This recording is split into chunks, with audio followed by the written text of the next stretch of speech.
donc les objectifs de mon petit cours d'un quart d'heure aujourd'hui, c'est quoi? C'est de vous faire découvrir l'existence des crypto-monnaies. Il n'y a pas grand monde qui connaît son existence. Il y avait Franklin et Christophe qui pensaient connaître ou qui savent, qui connaissent.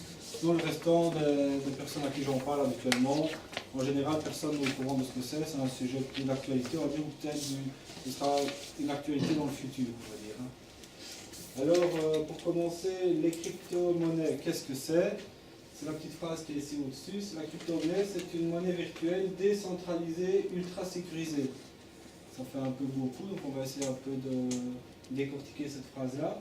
La monnaie virtuelle, pourquoi? Parce qu'on ne sait pas l'avoir en main comme un billet, une pièce, hein, c'est informatique. Décentralisée, parce qu'une monnaie, l'euro par exemple, c'est qui? C'est les banques, les États qui gèrent. Là, pas du tout, c'est tout un chacun qui désire, on va dire, en guillemets, la gérer, peut la gérer. Et c'est un peu ce qui fait sa sécurité, c'est que personne ne peut décider de son avenir, vu que c'est tout le monde qui la gère. S'il devait y avoir une modification, ce serait tout le monde qui devrait être d'accord en même temps, ce qui est impossible. Donc elle était prédéfinie, comment elle va se dérouler, et on ne sait pas la changer. Et cette monnaie-là, justement, est sécurisée par la technologie de la blockchain, que personne n'a sûrement entendu parler, même ceux qui pensent avoir entendu parler des crypto-monnaies. Et c'est cette technologie-là qui est super intéressante. On ne va pas trop rentrer dans le détail, parce que c'est assez compliqué. Mais sachez que vous en entendrez parler. La blockchain, crypto-monnaie, c'est ces deux trucs-là que vous entendez parler. Même, peut-être dans pas si longtemps. Et ceux, justement, qui font la sécurité de la monnaie, et on dit qu'elle est décentralisée et qu'elle peut être gérée par tout un chacun, ce sont les mineurs. Les mineurs, c'est les personnes, donc vous, par exemple, vous avez un ordinateur et vous désirez gérer une monnaie, une crypto-monnaie, et bien vous êtes un mineur. Et en échange, vous êtes rémunéré avec cette monnaie-là. C'est un peu compliqué, on va passer à la dia suivante qui va vous montrer un peu le schéma. Donc en fait ici on a une personne A qui désire payer quelqu'un, une personne B, via les ordinateurs évidemment, parce que les crypto-monnaies c'est informatique. Et ce sont les mineurs ici qui regardent la transaction du A, qui la valident et qui l'envoient sur le B. Et c'est pour ça qu'on dit que c'est super sécurisé, c'est infalsifiable. Tous les plus grands hackers du monde essayent tout le temps de hacker les crypto-monnaies, mais c'est tout le temps de les hacker pour pouvoir les voler. Parce que ce qu'il faut savoir, c'est qu'il y a des milliards et des milliards en jeu.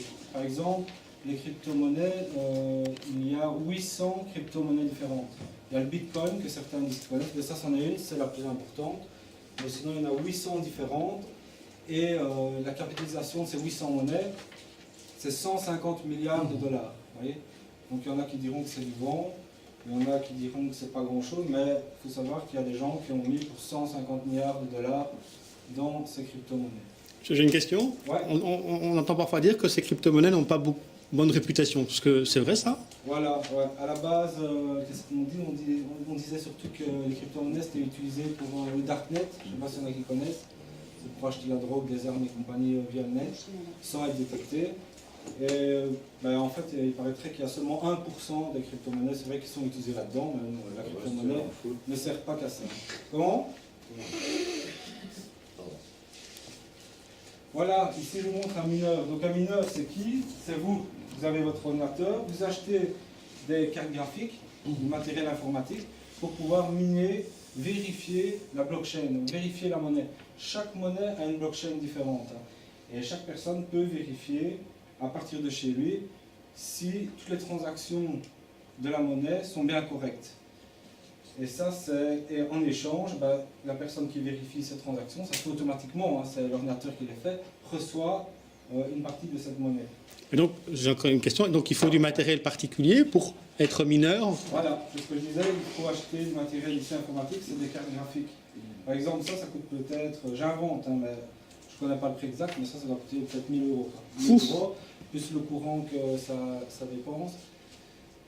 De nos jours, c'est pas super intéressant d'être mineur parce qu'en courant, on dépense presque ce qu'on gagne.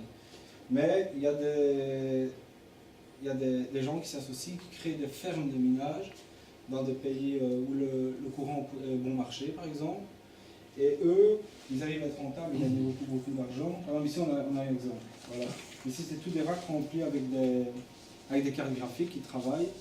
Et là, il y en a pour des millions et des millions d'investissements. Mais ces gens-là, ils gagnent peut-être 100 000 $ par jour.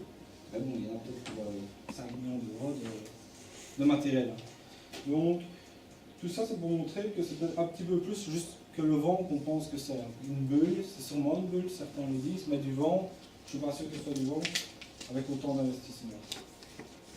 Donc, comme j'ai dit, il existe plus de 800 crypto-monnaies. Il y a Bitcoin, on connaît tous. Bitcoin, ça... Enfin non, on ne connaît pas tous, pardon. Ceux qui connaissent les crypto-monnaies connaissent le Bitcoin. Mais il faut savoir qu'il y en a 800 autres. Ici, je vais vous montrer en fait toutes ces 800 monnaies-là qui sont répertoriées sur un site.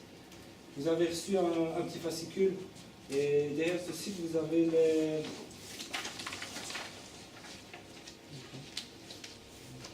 derrière, à la dernière page, vous avez une petite feuille qui vous explique les sites intéressants. Et dans ici, on voit le Crypto Market Cap. C'est un site qui reprend les 800 crypto-monnaies. Et vous voyez le cours de chaque monnaie. Par exemple, ici en premier, on a le Bitcoin. Vous voyez ici, le BTC, c'est le Bitcoin. C'est la première, c'est la plus célèbre.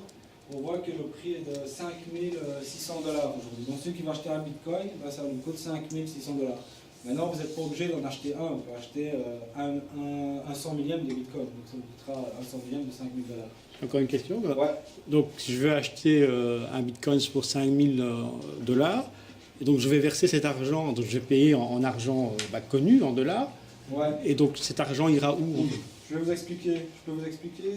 Ça, je vais vous expliquer dans quelques minutes. Ça va? Ok. C'est vraiment la fin, mon 5e point. D'abord, je vais vous parler des avantages et des inconvénients. Ça, je vais vous parler des avantages et inconvénients. Donc, un des gros avantages, c'est qu'on sait envoyer de l'argent à un tiers. Donc, si je veux, je peux payer Guy sans devoir passer par une banque. Donc, de mon PC personnel, je vais payer lui, sans dire à ma banque de payer sa banque, que sa banque va l'avertir qu'il a été payé. Et ça se fait instantanément. Donc, si je fais la transaction, elle va être vérifiée directement par les mineurs qu'on a parlé avant. Et dans les 2 minutes, il a la preuve que le paiement a été fait. Ça, c'est vraiment un des plus gros avantages.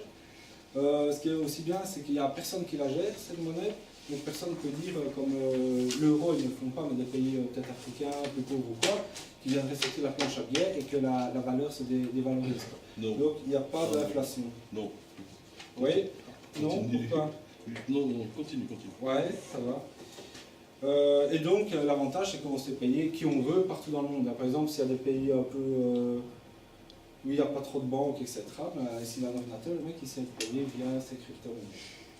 Maintenant, c'est sûr qu'il y a beaucoup d'inconvénients, enfin, pas beaucoup, il y en a quelques-uns du moins. C'est que c'est nouveau, donc on ne connaît pas. Et ce qu'on ne connaît pas et qui est nouveau, ça fait toujours un peu peur, on trouve toujours des mauvaises choses. C'est vrai que certaines monnaies vont disparaître, ça c'est sûr et certain, vu qu'il y en a 800, il y en a qui ne valent rien dans le lot, mais il y en a certainement qui vont sûrement continuer à survivre. Il y a des États comme la Chine qui essayent de les interdire. Peut-être pourquoi? Parce qu'ils ont peut-être peur de perdre la mainmise justement sur le yen, je crois, en Chine, et ne plus avoir la mainmise sur l'argent du pays.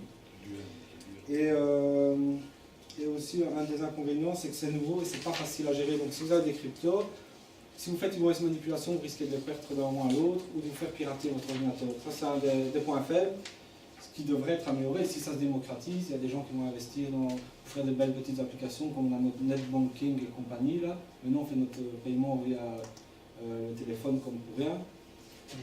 Maintenant, des applications simples comme ça, pour les crypto-monnaies, ça n'existe pas vraiment. Alors, l'avenir, est-ce qu'il faut en acheter? Ça, personne n'a la bonne réponse, évidemment. Hein. C'est la bonne question. Ceux qui disent non, ils sont sûrs que non. Et ceux qui en ont, ils sont sûrs qu'il fallait en acheter. Hein. Donc ça, c'est sûr. Par contre, moi, je pense qu'il faut en acheter en restant prudent. Regardez ici la courbe du Bitcoin, par exemple. En 2013, on voit le prix, il était à 100 $. Hein. Maintenant, on dit que c'est une bulle parce que ça coûte 5 000 $. Bitcoin. Une bulle, mais 5 000 $, ça va péter. Et il y a des mecs qui avaient justement acheté en 2013, même avant, au début ça le prix de départ c'était 1 cent. 1 cent. Donc le mec avait mis 10 euros, il m'avait mis. Et quand ça arrivait à 20 $, ils disaient, on leur disait, mais revends tes 1000, tu vois, 20 000 $, c'est une bulle, ça va péter. On leur a dit à 100. Mais 100, t'es fou, revends-les. Regardez ici en 2000, toujours en 2013, il avait monté, il est monté à 1000 $. Vous voyez, là on était à 1000 $. Puis c'est vrai qu'ici il a redescendu pendant 3 ans, il a stagné. Et ici, ici il a commencé à exploser. Vers juin 2016, c'était. Ici on voit qu'il a monté à 2004, 4000, et là maintenant il a 6000 à 5007. Vous voyez? Donc moi, perso, je pense que vous pouvez en acheter en vous disant que c'est peut-être une bulle, mais une bulle c'est quoi l'intérêt? C'est de rentrer dedans, et si vous arrivez à vendre avant qu'elle explose, vous avez gagné. Si c'est une bulle. Maintenant, il y en a qui disent que le Bitcoin un jour il vaudra 500 000 $, il y en a qui disent que ça vaudra 1 million de $. C'est des rigolos. Mais le mec qui avait dit là en 2013, même avant en 2012, quand ça valait 10 euros, que ça vaudrait 5 000 en 2017, les gens ils rigolaient lui aussi, hein, ça, évidemment. Donc personnellement, moi je pense que c'est intéressant d'en acheter. Maintenant, il ne faut pas aller mettre de l'argent que vous n'avez pas là-dedans.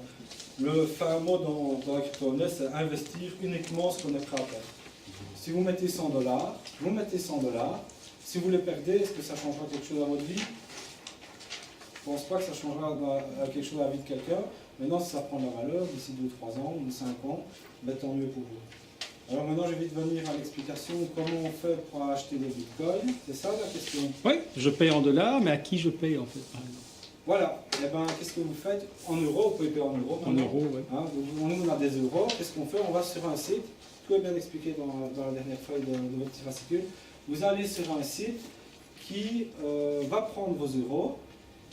Ce site-là, il a déjà plein, il a plein de bitcoins. Hein. Donc évidemment, il en a acheté plein. Certainement à la belle période, quand ça ne valait pas grand-chose, donc maintenant il les vend au prix d'or, au prix de 5 600 $.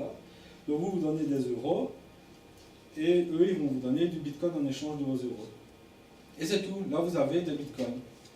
Après, si vous voulez racheter des plus petites monnaies, sur ce site-là, vous ne savez pas, vous devez les transférer sur un site d'échange. Et sur ce site d'échange-là, avec vos bitcoins, vous pourrez acheter des plus petites monnaies qu'on a vu dans les 800 monnaies. Hein. Vous pouvez acheter, voilà, une de toutes celles-ci. Voilà. Donc, vous pouvez les échanger contre des plus petites monnaies. Et l'intérêt d'échanger contre des plus petites monnaies, c'est de varier évidemment son portefeuille, avoir un bon portfolio, parce que peut-être que le Bitcoin, il va disparaître.